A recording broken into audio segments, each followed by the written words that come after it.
Have you ever noticed that the person thinking the most about a problem is usually the one who understands it least?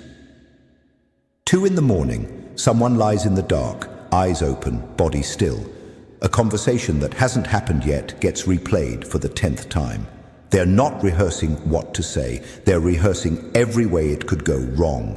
No one is forcing them to do this.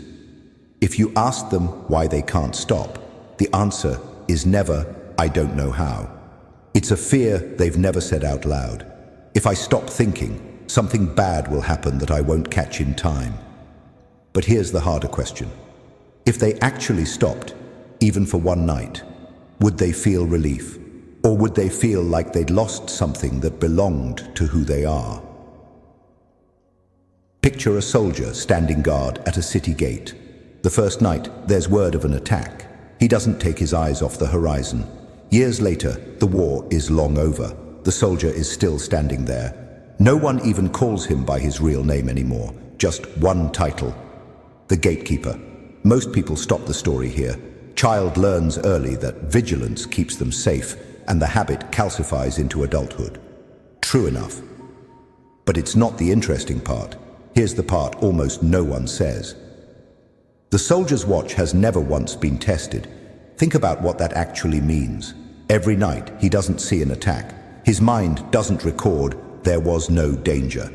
It records, "Good thing I was watching." The absence of disaster becomes proof the vigilance worked, never proof it wasn't needed. This is the trap under the trap. A prediction that never gets checked against reality can never be disproven. The overthinker isn't gathering evidence that the world is dangerous. They're gathering evidence that they must keep predicting, because nothing has ever happened to test whether the predicting was doing anything at all. You've met this, the co-worker who still triple checks a system that hasn't failed in 6 years. Ask them what would happen if they stopped checking, and they can't actually tell you, because they've never once let it go long enough to find out. Or the parent who checks on a sleeping child twice a night, every night, for years. The child has never once needed that second check, but the parent doesn't experience that as evidence the checking is unnecessary. They experience it as evidence the checking is working. There is no version of this loop that ends on its own. It isn't built to end. It's built to confirm itself night after night, using the very peace it produces as proof that the watching should continue. Here's the part that almost never gets said because it isn't comfortable. The gatekeeper isn't standing there alone. The city benefits from him standing there. Look at any family, any team, with someone like this in it. The one who remembers everything, catches everything, worries 3 steps ahead of everyone else. Here's what that quietly buys the people around them: permission to relax. The partner who never checks the itinerary because their partner already will. The sibling who forgets birthdays without consequence because someone else always remembers for both of them. Nobody in that system is plotting to keep the gatekeeper in place. But every time they relax, because he's watching, the arrangement gets a little more load-bearing. This is the part that rarely gets said out loud. It isn't only the gatekeeper's fear keeping him at the gate. It's everyone else's relief. Which means when he imagines putting the watch down, he isn't just risking his own fear. He's risking being the one who breaks an arrangement no one else even knows they're relying on.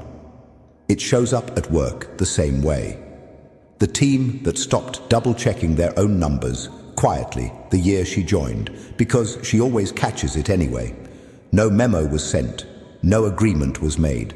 The system simply reorganized itself around the fact that someone was watching, and it has been leaning on her ever since, without ever once saying so out loud. If she stopped, the mistakes wouldn't be new. They would just, for the first time, be visible. So overthinking was never just a private habit. It became a structure other people are, quietly, standing on. And here's the distinction that actually matters. A tool can be set down once it's no longer needed. A structure, if removed, risks collapsing whatever has come to depend on it. That's why just think less can land like a threat, not advice. Not because he's stubborn. Because somewhere underneath, the question stopped being, should I worry about this? It became, if I'm not the one who's always watching, am I still someone? To the people who've quietly built their ease around mine. This is the moment overthinking stops being a behavior and becomes an identity. He isn't fighting to keep a habit anymore. He's fighting to hold on to the feeling of still being someone. Notice what almost never gets asked in any of this. Not, how do I make him stop? Who agreed to let this arrangement stand? And how long ago was that agreement even made?